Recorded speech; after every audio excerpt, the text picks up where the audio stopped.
Cancer వస్తే ఇంత ఖర్చు అవుతుంది, అంత ఖర్చు అవుతుంది అని చెప్పి మీరు ప్రీమియంలు కట్టండి, ఇన్సూరెన్సులు కట్టండి అని ఒకవైపు ప్రకటనలు చేస్తున్నారు రేడియోలో.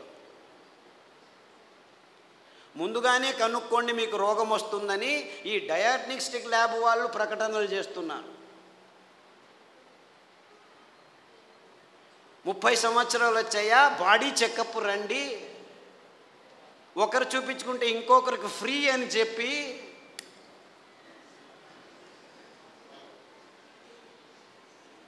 అంటే మీ భయాన్ని అమ్ముకునే ఈ భయంకరమైన సమాజాన్ని మనం నిర్మిస్తున్నామని మనకి ఎవ్వరికీ తలకపోవట్లేదు. దేవుడిచ్చింది అద్భుతమైన వైవిధ్యమయ పదార్థాలన్నింటినీ.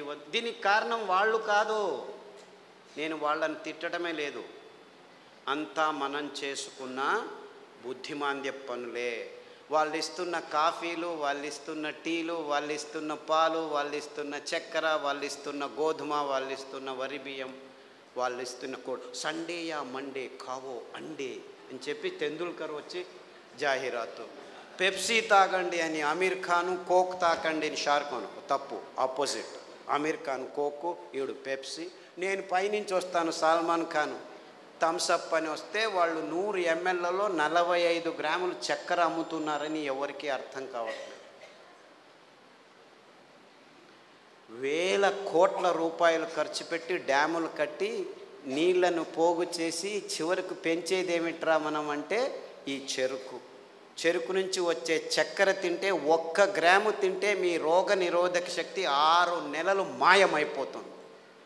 డెంగ్యూ రావచ్చు, పంగు రావచ్చు, H5N1, H1N1, డెంగ్యూ, పింగు, జింకా, పుంకా, నీపా, ఏనేనో పేర్లు, అంతా అర్థం కాని పేర్లని పెట్టుకొని, ఓ నీపా గబ్బిలాల నుంచి వచ్చింది, గబ్బిలాన్ని చంపండిరా. డెంగ్యూ దోమల నుంచి, దోమల్ని చంపండిరా. పక్షి జ్వరం, అక్కి. కోళ్ళ జ్వరం, కోళ్ళని చంపండి. పందుల జ్వరం, పందులను చంపండి. మ్యాడ్ కౌ డిసీజ్, కౌస్ని చంపండి. మిలియన్స్ ఆఫ్ అనిమల్స్ మారణ హోమం చేస్తూ వస్తున్నాము గడిచిన 15 సంవత్సరాల్లో.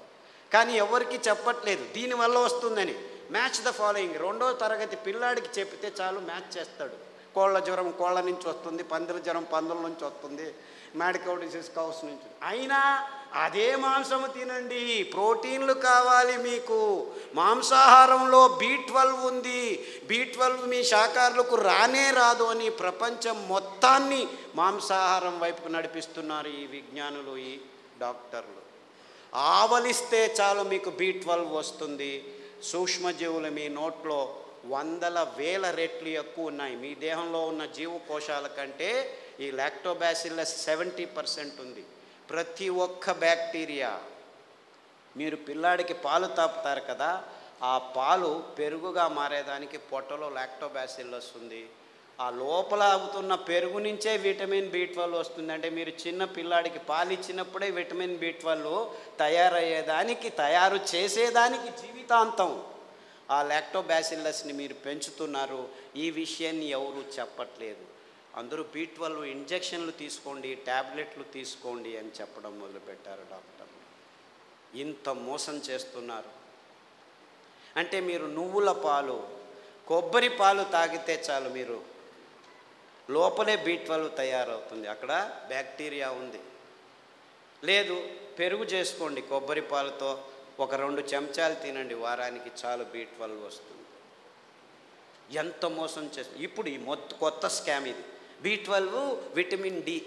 అందరూ సాఫ్ట్వేర్ వాళ్ళందరూ లోపల 6 గంటలకు పోయి 12 గంటల వరకు కూర్చొని ఉన్నారు. వేల మంది, లక్షల మంది. వాళ్లకు సూర్యుడు దొరకకుండా విటమిన్ D తక్కువ అవుతుంది, లోపల కొలెస్ట్రాల్ విటమిన్ Dగా మారుతుంది. అది జరగట్లేదు కాబట్టి విటమిన్ T ట్యాబ్లెట్ రెడీ చేసాం, తీసుకోండి అందరూ.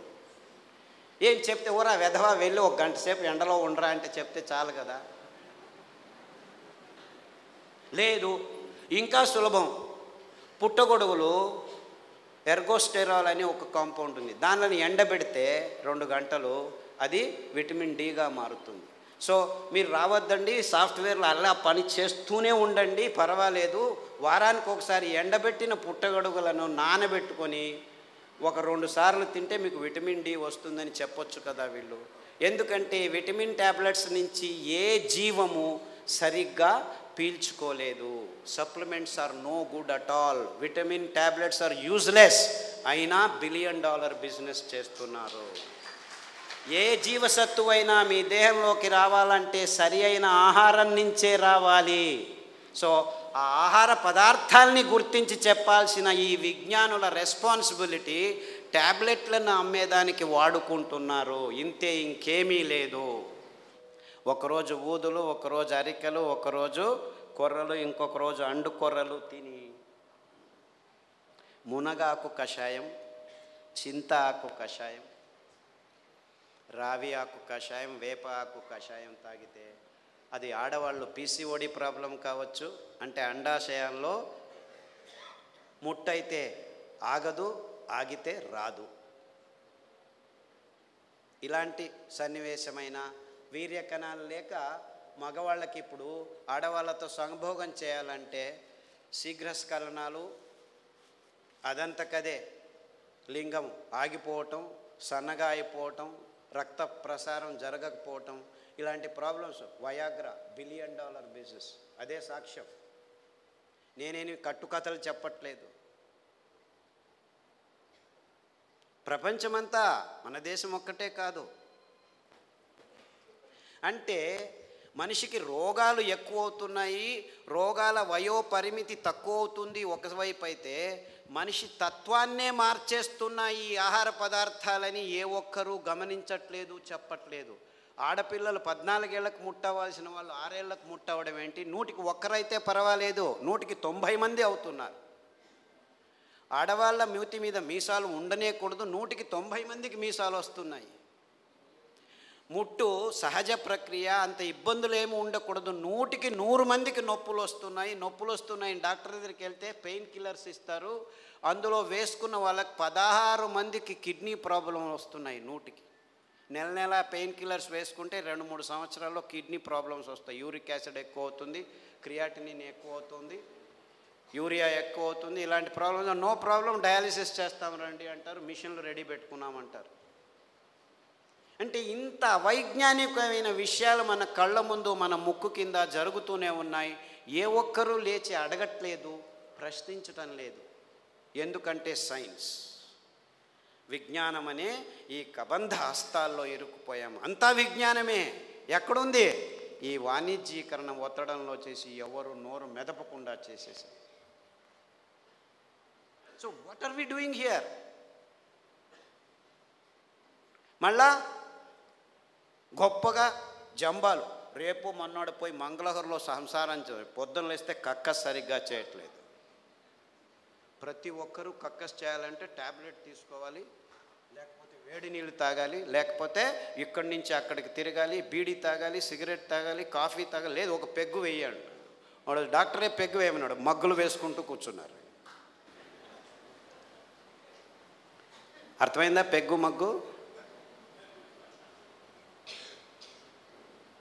This is the nonsense that human race has been indulging in the last 30-40 years. And we are all claiming ourselves to be civilized, educated, and in scientific age. ఏమిట్రా science? పొద్దున్న లేస్తే కక్కస్ చేయలేవు, రాత్రి వస్తే నిద్రపోలేవు.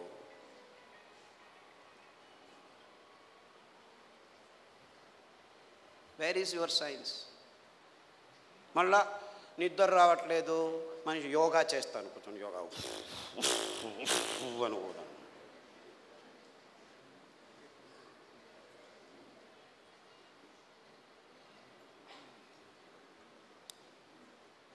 ఏం చేయమంటావు?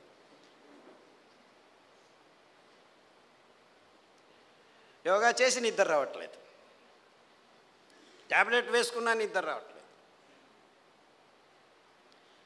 రాత్రి నిద్రపోవాలి, పగలు పని చేయాలి. మనం రాత్రిని పగలు చేసి కూర్చున్నాం, ఎలా నిద్ర వస్తుంది? లైట్లు వేసుకుంటున్నాము, రాత్రంతా లైట్లు. అస్సలకు ముందు నీవు చీకటి చేసుకొని రూములో పడుకుంటే అద్భుతమైన ట్రిగ్గర్స్ మీ మెదడులో జీవరసాయనిక రసాల్ని ఉత్పాదనం చేస్తాయి. నిజమైన నిద్ర వస్తుంది, గాఢ నిద్ర వస్తుంది. అతి అద్భుతమైన నిద్ర మీ దేహానికి తడితే మీలో రోగనిరోధక శక్తి ఎక్కువ అవుతుంది.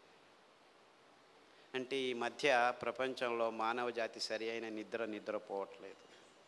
ఎందుకంటే కారు అడవుల్లో కూడాను లైట్లు వేసేదానికి రెడీ అయిపోయాం.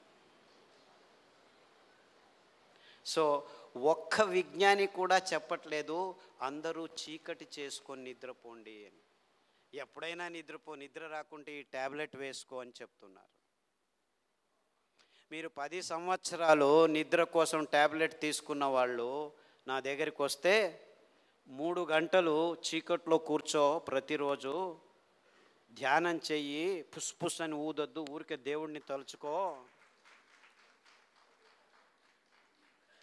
ఆస్ట్రేలియా నుంచి ఒక అబ్బాయి వచ్చాడు, 28 ఏళ్ళు. ఎప్పుడు చూడు ట్యాబ్లెట్ ఇది అది అని చెప్పి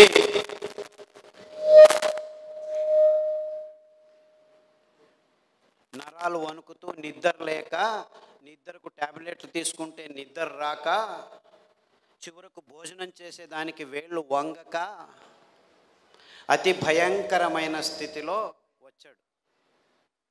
నిద్రపోయి 30 రోజులైంది. ఇలా కళ్ళు ఇలా అయిపోయాడు. వాళ్ళ అమ్మ నాన్న ఎంతో బాధపడుతూ ఇలా అయిపోయాడు, ఆస్ట్రేలియాకి తీసుకెళ్ళాము, అమెరికాకి తీసుకెళ్ళాము, అన్ని మందులు ఇచ్చాము, ఏమీ కావట్లేదు. అరికలో రాత్రి నానబెట్టి ఉదయం నానబెట్టి రాత్రి, ఉదయం వండిన గంజి రాత్రి వండిన గంజి ఉదయం తాగిపించండి. దానికి తోడు చన్న సాంబారు ఉల్లిపాయలు, ఎర్రగడ్డలు దంచి మజ్జిగలో వేసి ఆ మజ్జిగ తాగించండి. చీకటి గది చేసేసి బాగా గంజి తాగిపించి వాడిని లోపలికి వేసేసి తలుపు వేసేసి ఇంకా వాడి వైపు చూడకద్దండి అంటే, అయ్యో ఎలా అని చేయండి, 3 గంటల తర్వాత వెళ్ళి చూడండి అని చెప్పాను. అక్కడ బెడ్ కూడా వేయకండి అని చెప్పాను. 3 గంటలు తట్టుకోలేక ఆ తల్లి 1:30 గంటకే మెల్లిగా తలుపు తీసి చూస్తే వాడు బార్లా పడుకొని నిద్రపోయాడు. 3 రోజులు లేవలేదు వాడు. ఫోన్ చేసి లేవటమే లేదు, లేపి గంజి ఏమీ చేయొద్దండి, నిద్రపోనివాడు. 3 రోజులు కాదు 6 రోజులు నిద్రపోయినా ఏమి ఇబ్బంది లేదు అని చెప్తే 3 రోజుల తర్వాత లేచి కంప్లీట్లీ ఆల్ రైట్, మళ్ళీ ల్యాప్టాప్ తీసుకుంటాను అంటాడు. వేదవా, ఆ ల్యాప్టాప్ నుంచే నీకు ఈ రోగం వచ్చిందిరా.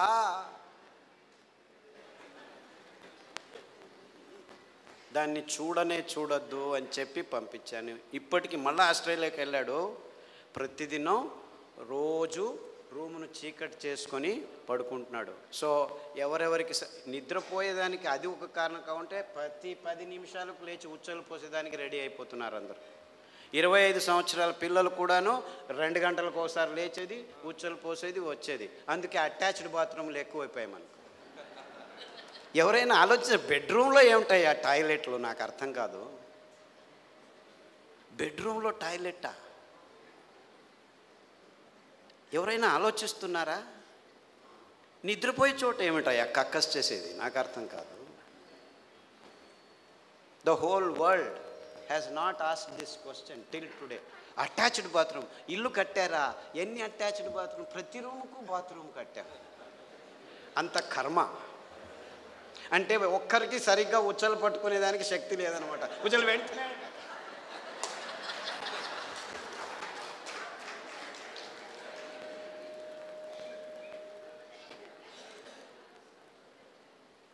అండుకొర్రల గంజి తాగండి, రాత్రి పడుకుంటే పొద్దున వరకు లేవాల్సిన అవసరం లేదు. In fact there have been zillions అని చెప్పాలి నేను. అంటే 100 మంది పెద్దవాళ్ళు, 60 ఏళ్ళు, 50 ఏళ్ళు, 70 ఏళ్ళు ఉన్నవాళ్ళు రోజు రాత్రి 2 గంటలకు లేచి ఉచ్చలు, అది ప్రోస్టేట్ ప్రాబ్లము, ఈ ప్రాబ్లం, ఏ ప్రాబ్లం అన్నా ఉన్నివ్వండి, అరికెల గంజి తాగండి. ఈ ఉల్లిపాయల కషాయం, అంటే యాక్చువల్లీ గ్రీన్ ఆనియన్స్ అంటారు. అంటే ఆనియన్ వేస్తే పచ్చగా వస్తాయి. ఆ ఆనియన్, గ్రీన్ ఆనియన్ షాలెట్స్ అంటారు. దాని కషాయం తాగండి, రావి ఆకు కషాయం తాగండి, గరిక ఆకు కషాయం తాగండి, కొబ్బరి నూనె, వేరుశనగ నూనె వారం మార్చి తాగితే 6 రోజుల్లో మీరు పూర్తి శాంతంగా సమాధానంగా 10 గంటలకు పడుకుంటే 5 గంటల వరకు లేవాల్సిన అవసరం లేదు. ఎవరైనా సరే, చిన్నపిల్లాడైనా సరే, పెద్దవాళ్ళైనా సరే. అంటే సరిగ్గా నిద్రపోవటం కూడా మానవ జాతికి. 16 మంది ట్యాబ్లెట్ తీసుకుంటున్నారు, కానీ మిగిలిన వాళ్ళంతా ఈ సర్కస్లు ఏదో ఒకటి చేస్తున్నారు. చిన్నపిల్లల వరకు ఈ రోగాలు వచ్చేసాయి. అంటే మనం గట్టిగా సాయంకాలం 1 గంట నడిచిన తర్వాత ఈ పనులు చేస్తే 6 వారాల్లో అందరూ సరిగ్గా నిద్రపోతారు, ఏమీ ఇబ్బంది లేకుండా.